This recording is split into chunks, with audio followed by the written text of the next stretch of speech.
Peter chapter 4, verse 4, wherein they think it strange that you run not with them to the same excess of right, speaking evil of you, who shall give account to him that is ready to judge the quick and the dead. For this cause was the gospel preached also to them that are dead, that they might be judged according to men in the flesh, but live according to God in the spirit. So the men in the flesh are casting judgment against you, man. Because Yahweh Shai ordained it to be that way. Okay. He left behind him an avenger against his enemies, and one that shall requite kindness to his friends. He that maketh too much of his son shall bind up his wounds, and his bowels will be troubled at every cry.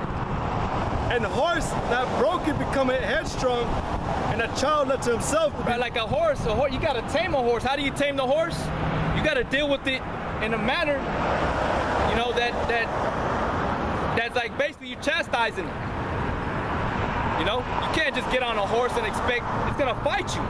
It's gonna hurt you. But you gotta gain control of that horse.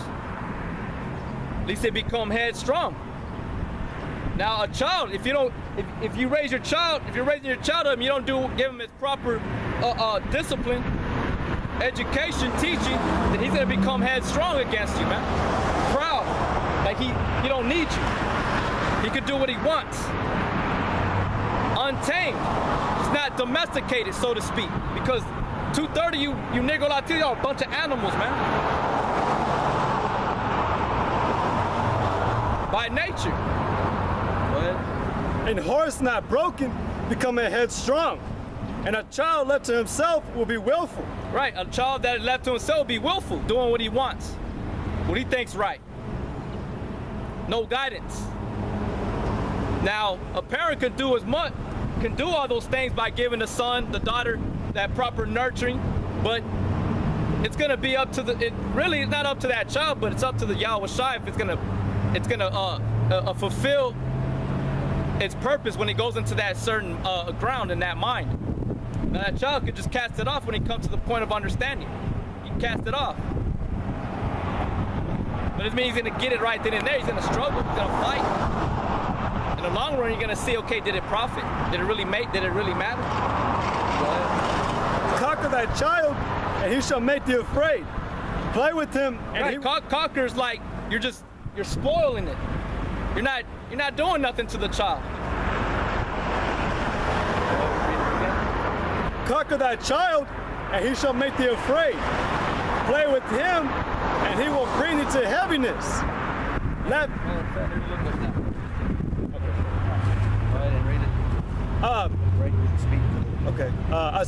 Conquer that child, and he shall make thee afraid. Play with him, and he will bring thee to heaviness. Laugh not with him, lest thou have sorrow with him, and least thou gnash thy teeth in the end.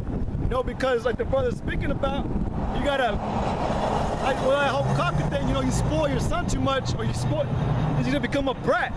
Like the brother was saying about a horse, or a child that's left to himself be willful. You gotta have everything balanced out, all right? You gotta learn how to balance it out to where that son, you know, he's taken care of, but also like, well, actually we're gonna get onto it, but you know, he has to be in subjection, all right? You know, and to you 2/3, man, y'all don't have that obedience, really, because America doesn't condone it. America wanna. You can go to a certain extent. I actually heard this at court one time. Police said you can beat him with your son with a stick or a rod, but you can't beat him with a bat.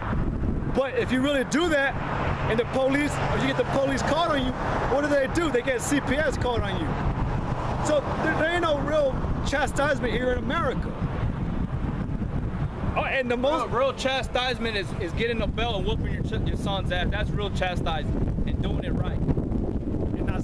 That's the chastisement the Most High gave a physical mother and parent to do to their child. That's real chastisement. Right. And you got a spiritual chastising where you're gonna be dealt certain decks of cards in your hand that it's just the way your life is. That's in itself being put into a fire, affliction, suffering. That's how the Most High afflicts or chastise the men of the Lord. Yep. And that's what I was about to say. That's what all throughout the scriptures, man, when the Most High is talking about the elect, he's always telling them, like, be strong, because when you come into this, man, you're gonna get whooped a lot too. The scriptures even say, and I believe it's either Nahum or Micah, if you can correct me on it, it says that the men were saying that I will bear the indignation of the Lord because I have sinned. Because we've all gone off, all right? And how, like the brother said, however your cards are dealt, you gotta take that ass whooping, man. But America's trying to get it to where none of you people receive an ass whooping. Like the brother said, Barack Obama was saying, be peaceful. That's going all the way from don't be spanking your children.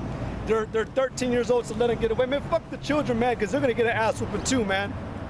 Because they don't get chastised. Right, and going back to that word conquer means a parent that's overly joyed. And they do it to us shamelessly. Like, they're just proud to be parents and they don't care. They love their child. It's the way it is. They become spoiled. That's right. So, read it again. Ecclesiasticus chapter 30, verse 9. Conquer thy child, and he shall make thee afraid. Play with him, and he will bring thee to heaviness. Laugh not with him, lest thou have sorrow with him, and least thou gnash thy teeth in the end. Right, Yahweh Shai, when you read the scriptures, he was teaching. You know? He was doing a lot of teaching, man. Rebuking. Yeah, in between the lines, in private time, alone time, yeah, they were probably laughing, but this is a serious thing, man. This is war. It's a spiritual warfare. There ain't no smiling. You can smile, don't get me wrong, I'm just saying. Go ahead. It said, laugh not with him, lest thou have sorrow with him, and least thou gnash thy teeth in the end. Give him no liberty in his youth. It's just like you 2/3, man. Y'all are being led by the Father, the Prince Spirit of the air here in America, and you're following after that same custom tradition, that same spirit, and your children are taking on that same spirit. You ain't gonna be happy because you're gonna see his end of destruction. He was never covered with the spirit of Yahweh Shai. He was covered with a perverse spirit, man. That's what America's a perverse spirit. It's a snake that slithers in your bed. It's crafty, you know, subtlety.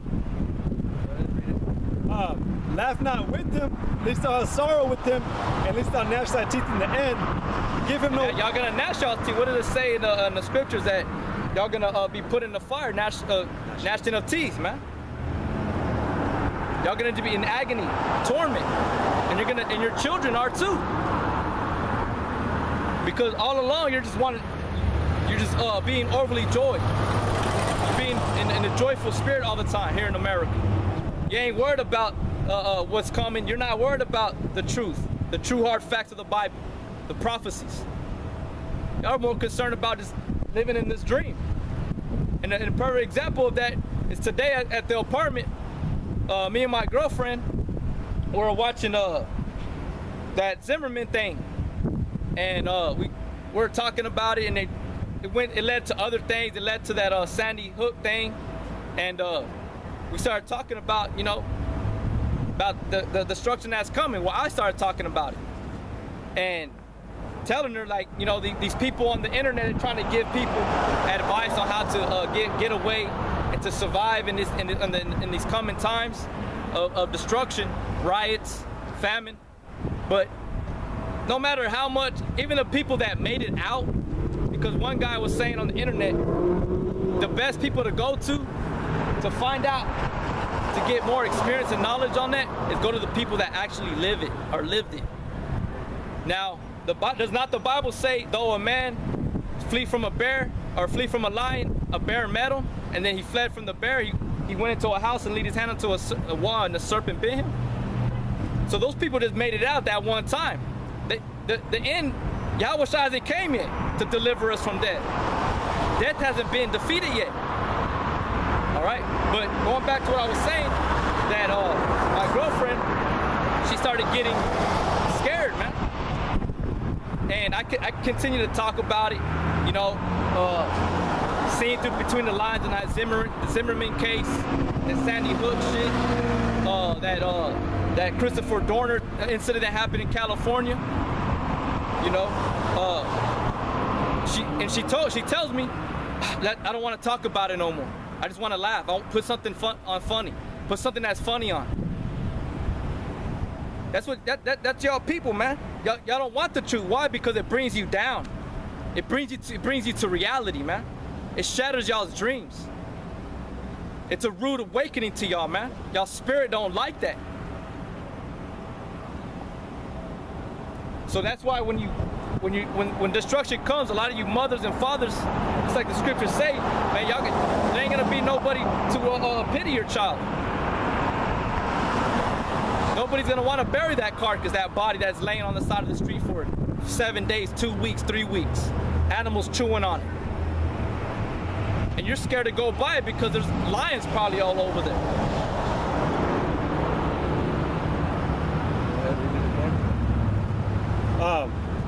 Laugh not with him, least thou hast sorrow with him, and least thou gnash thy teeth in the end. Give him no liberty in his youth, and weep not at his follies. Bow down his neck while he is young. Right, but it says, give not him liberty in his youth, right? But Esau, the so-called white man, he's a bastard, man. He's a bastard. He's a Hebrew Edomite. But he's going about his own way and doing whatever he wants, and nothing's happening to him. Because the Lord don't give a shit about it. He's just letting it store up to where when he does implement judgment, it's going to be an excruciating judgment on him, man. Speaking as pain. The pain that's going to be afflicted on him. So he's a bastard, but you got 230, you Negro Latinos. Y'all are the same one. Y'all fall into that same category, man. Y'all are bastards. A bastard is somebody that nobody loves, man. And we're here to tell you, man, who the world ignorantly called Jesus Christ, he don't love a lot of you people, man. He don't love the world. The scriptures talk about it. No? Go ahead, read it again. It says, give him no liberty in his youth, and weep not at his follies. Bow down his neck while he is young. Now the elect are going to be chastised.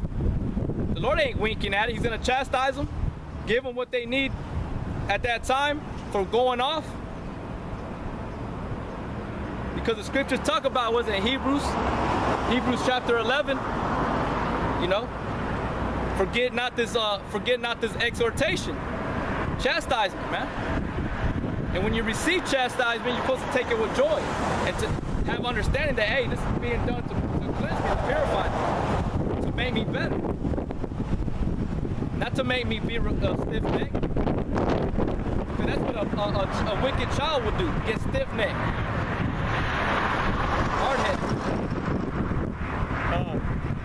Bow down his neck while he is young, and beat him on the sides while he is a child, lest he wax stubborn and be disobedient unto thee. There you go, see?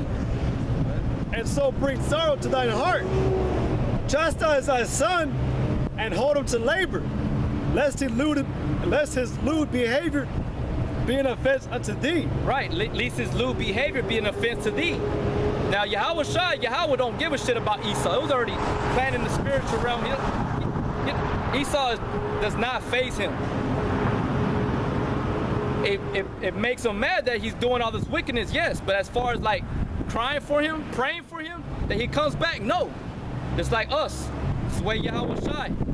They're not praying, they're not crying for the wicked. They're praying and crying that this place be destroyed, and praying and crying that the elect be drawn in. That way this place can be destroyed.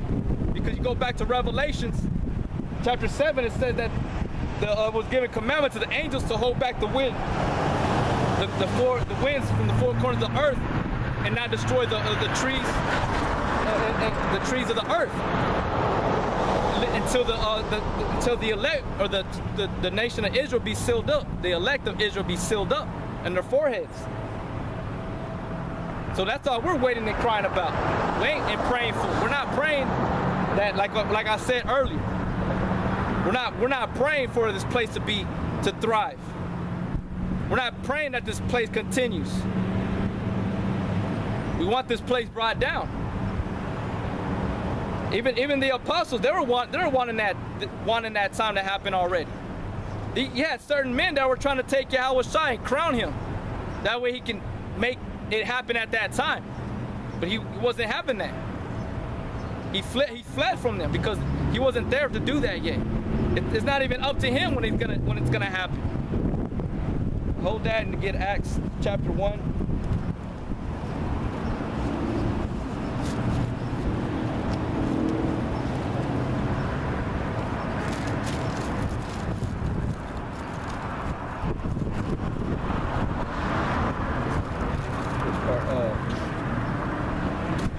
Talking to you, I was trying to restore the kingdom.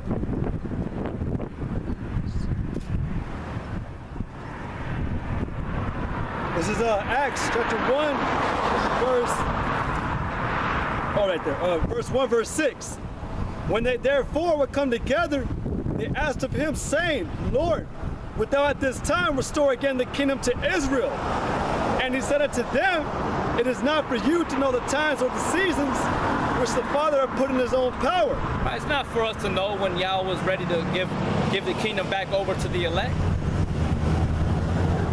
The elect of Israel. That's what the kingdom is. The rulership, man. To rule. To be an authority. They asked Yahushua. Go ahead.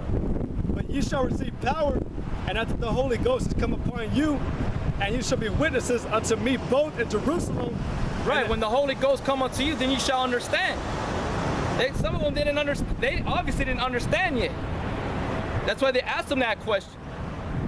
Because the Holy Ghost is the spirit of this word, this knowledge, wisdom, and understanding, man.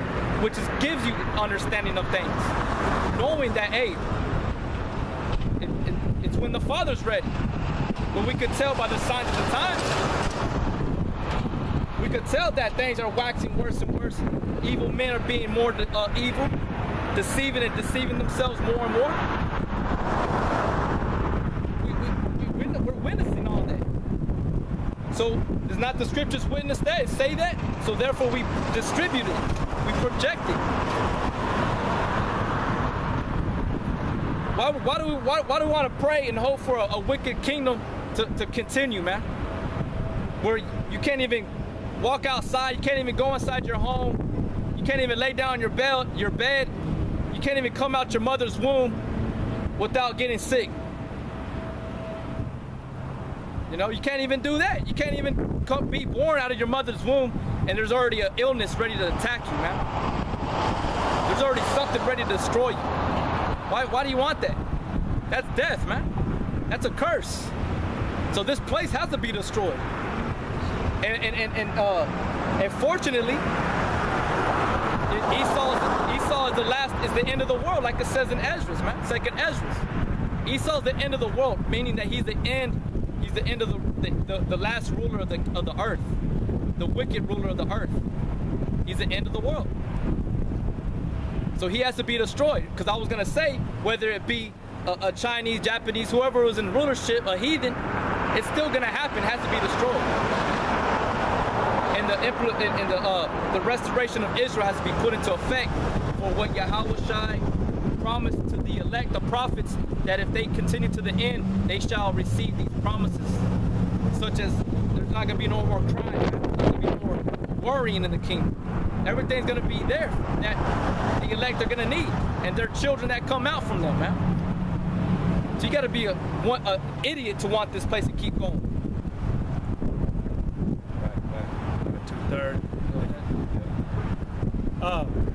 It says, but you shall receive power. After that, the Holy Ghost has come upon you, and you shall be witnesses unto me both in Jerusalem and in all Judea and in Samaria and unto the uttermost part of the earth. And when he has spoken these things, while they beheld. That's it. But go back to the Ecclesiastes. Ecclesiasticus chapter 30.